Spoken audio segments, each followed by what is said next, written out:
Welcome to this episode of Locked In. In this episode, I'm going to do a quick overview of what I am using for the Festive 500. If you haven't seen that video, I explained what the Festive 500 is, and it is midweek. It was raining earlier today, so I'm not actually riding, so I wanted to shoot this to show you my setup, which I think is great for anybody trying to do this and put in a lot of miles. Now, granted, I said that I was doing this on my gravel bike, and I am predominantly riding road most of the time with a little bit of gravel, so I basically came up with the kind of best compromise setup, I think, for crushing, hopefully, this Festive 500 goal that I have set for myself. So let's look over my Cobalt Warhawk and the few subtle changes that I did make to make it the ultimate Festive 500 rig. So here is the overview of the bike. It is currently set up right now. Now, when I first started, I did ride this in my more gravel mode with my Scribe Carbon Plus wheel set with Panaracer 700x43 SS tires, but I've since changed that out to my whiskey set of rims with the Panaracer Gravel King slicks in the Plus version, which means it is their puncture resistant casing in the size 700x35. I have also switched out my gearing to a 9 to 42 tooth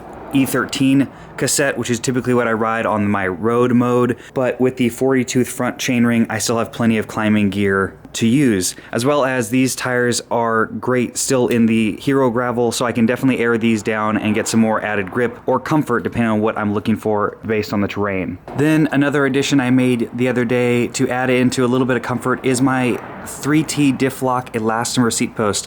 This has some anti-vibration material basically to aid in a little bit of compliance compared to a full carbon seat post. And this is the Specialized Power saddle, which I always run on all my bikes, but this is the comp model, which is a little bit more padded than the S-Works model that I have on my carbon seat post. And I'm going to be doing a review for this little guy. This is the Rocky Mountain Toast little cheese bag, which basically is my new saddle bag. Basically everything plus a little bit more fits into there, and it tucks conveniently through there, so make sure to turn notifications on so you can see my review coming out for this. Lastly, we have my handlebar bag setup and maglock caddy. Now this setup I have changed pretty much almost every day or different rides because of whatever time I'm doing them or whatever the route is going to be. This is the new Kai Venture bag that I have done a review, and I'll put that review in the links in the description below, but this is the new updated one they just sent me. I ride it with my Nog light in its fancy flash setting during the day, so I can basically be very visible to oncoming traffic. I have a review for these front and rear lights on my channel as well. This bag is going to carry my assortment of food and other little items that don't fit in the little cheese. Then my maglock caddy or my snack caddy is what I'm going to mainly use to carry this camera, which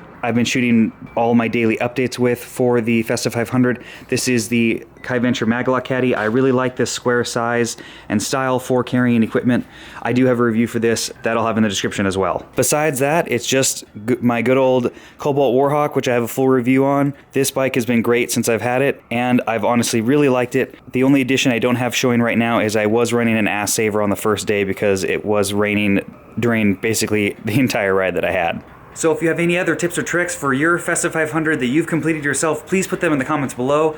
I am, like I said, about halfway through. I'm definitely a little sore getting back into it, but I'm feeling better than I expected to be honest. And these little comfort hacks and airing down these tires and swipping out that seat post definitely has been a game changer with how I felt on the bike. So thanks for watching. If you want to follow me on Facebook or Instagram, links in the description below, as well as you can support the channel via my Spreadshirt or Pateron, where I do offer one-on-one cycling consultations every single month for my top 2 tier levels. And lastly, thanks for watching this episode of Locked In.